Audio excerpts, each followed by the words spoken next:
In India, currently we have a ton of foreign companies that rule lots of consumer markets. For example, toothpaste.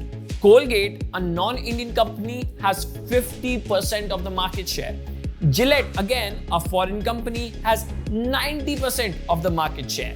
Now, this is not a good thing or a bad thing in my eyes, because I am a firm believer that business has no boundaries. But what if I told you there is an Indian company that now is beating an American company in their home turf, America? I am talking about Royal Enfield, and this story is about how this company is taking over the entire world one step at a time.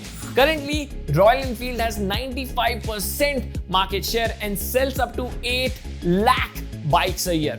Royal Enfield as of now is one of the few B2C Indian two-wheeler companies that export outside of India, and they do it so well that they hold the highest market share in the UK as well. But this was not true about 25 years ago. In fact, in the early 2000s, Royal Enfield was close to bankruptcy. You see, while watching other YouTube videos, one thing that I heard that was common was how Royal Enfield would not be considered an Indian company as its origin is in Europe. But if you're an AVTV subscriber and have watched our video on the foreign brands, you'd know that because Royal Enfield is owned by an Indian company and has been operating from India, it would in fact be considered an Indian company.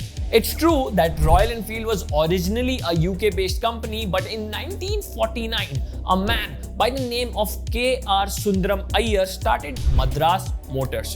During this time, he only imported multiple motorcycles and sold them here in India.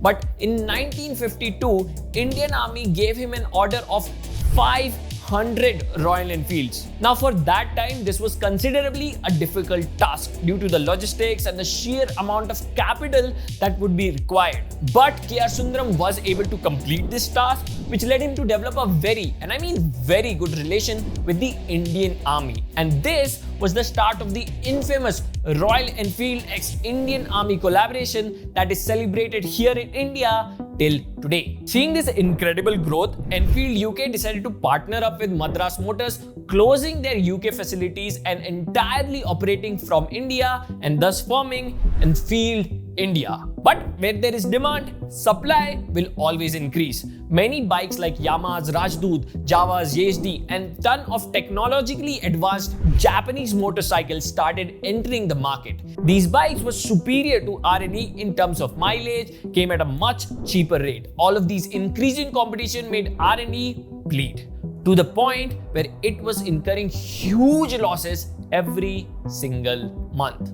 When it was extremely close to bankruptcy, Eicher Motors, an Indian company, decided to buy Royal Enfield. Towards the start, Eicher Motors did not actually have any particular plans with Royal Enfield in itself and were planning to just shut it down. But the son of the CEO of Eicher Motors, Siddharth Lal, asked the board for one last chance. Back then, Siddharth was just 26 years old. Siddharth decided that he's going to go against all odds and make this company synonymous with the biker culture here in India. Siddharth's first approach was to fix the current underlying issues. But how do you even fix an issue that you're not even aware of? So Siddharth did what no other biker CEO does. He actually started riding bikes, like all the time.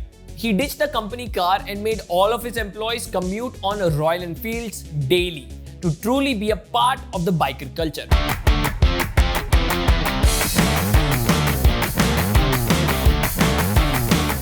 Hey, who are you? Royal Enfield employee. Hey watchman, darwaja khol rahe. Eyes up! He went on rides for days and days, rode with customers and bikers just to know and understand what the biker truly needs. And this was a risky move even for Lal. I'll tell you exactly why. Going out for bike rides means facing the unpredictability of life.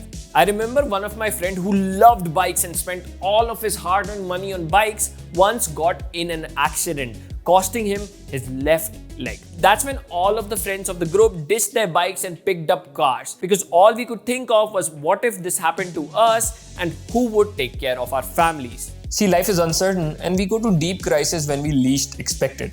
It's better to be ready for all sorts of adversities in life, especially the financial ones. The best way to go about it is by getting term insurance for yourself. Term insurance is basically a type of insurance policy that provides you coverage for a certain term of years. And if you meet with some accident during this period, your nominees will get a lump sum monetary benefit. Policybazaar can help you with this. And the best part is that you can now opt for a zero-cost term insurance. So earlier, a person did not get premium back in case of no death until he had bought a return of premium plan. But now, suppose a 25-year-old person takes this plan and at the age of 60, he or she thinks that they do not want to continue with this plan anymore. You can pay a low premium and get a high sum insured. Compare and buy from 20 plus insurers. You can buy a 1 crore plan at 490 rupees a month and it can give you coverage up to 80 years. On top of that, it covers up to 59 critical illnesses. With term insurance, you can also claim tax benefits under Section 80C. Policybazaar makes this whole process very easy for you by providing you with a 24/7 claim assistance. Not just that, their representatives will also come to your house whenever you need and help you with the process. Click the link in the description below to secure your future. How many CEOs can you imagine who would go to such length just to understand what their customers want? Very few, right? This move helped him and his team to fix all the mechanical issues which brought the customer complaints from 5% to 0.2%. But the problem is, Lal was still not satisfied. He wanted the company to become a global powerhouse. And the first thing that was standing in front of his vision was the brand image of Royal Enfield. You see, a lot of youngsters associated the bike with something that older people are interested in. In fact, I remember when I was super young, I had a similar vibe associated with Royal Enfield because the person who used to come and deliver milk in our house used to ride a Royal Enfield.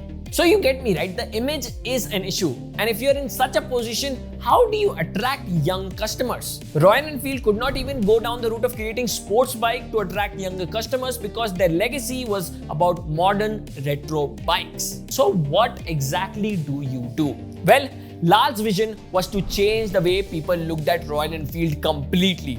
He wanted Royal Enfield to be badass. And what sounds more badass than the Indian Army? Lal took the advantage of the relationship that Royal Enfield shared with the Indian Army since the start and doubled down on it. He not only sponsored the classic vehicle for the army, but also the policemen. And he made sure if there is a mainstream movie which has a military man being shown, he better be riding a Royal Enfield. This worked wonders to a point that the image of Royal Enfield and Indian Army is so well etched into our brain that even you cannot imagine an army man without him riding a Royal Enfield classic. And now Royal Enfield has successfully transformed from being something an older man would be interested in to something young men looked at as badass. Is that cracks? Yeah. Oh my god. Meanwhile, Hey, is that a Royal Enfield? yeah. Oh my god! This marketing tactic was just one phase of the plan though. The second phase was launching a product that actually attracts these young customers. So after years of R&D, in 2003, the company unveiled their brand new bike called the Thunderbird. This bike literally took India by the storm. Before this bike, in 2000s, R&D was selling about 2,000 bikes yearly. After this bike's launch, thanks to Lal, Royal Enfield sold up to 32,000 bikes in 2006. He positioned the new Thunderbird as an exploration bike for youngsters. Their ads were out there, like crazy out there. Once they showed a kid whose umbilical cord was still attached to his mother and he only cuts it after finding a Royal Enfield Thunderbird and finally becomes a man. But this too was not enough to satiate Lal's hunger. Lal eventually became the CEO of Eicher Motors and decided to take Eicher Motors from a 15 business company to a 2 business company. Royal Enfield and tractors. He put all of his eggs in one basket and went all in on Royal Enfield. He went on a hunting spree. His goal was simple: to make the company a real player in the global motorcycle market. He wanted the best motorcycle engineers and designers and manufacturers to be working with him. He hired Pierre Teblanc, the visionary and the super famous bike designer, to work specifically with Royal Enfield. He hired Rod Copes, the former Harley Davidson manager, and he made him the president of R&E North America, which was such a smart move. He also bought Harris Performance, the UK-based chassis designers, to create a brand new chassis for the bikes. He decided to go crazy, and just like he did this here in India, he decided to establish lots and lots of dealership in America. Now you will find an R&E showroom in every single corner, which led to R&E outselling Harley. But again, the real boom was still coming.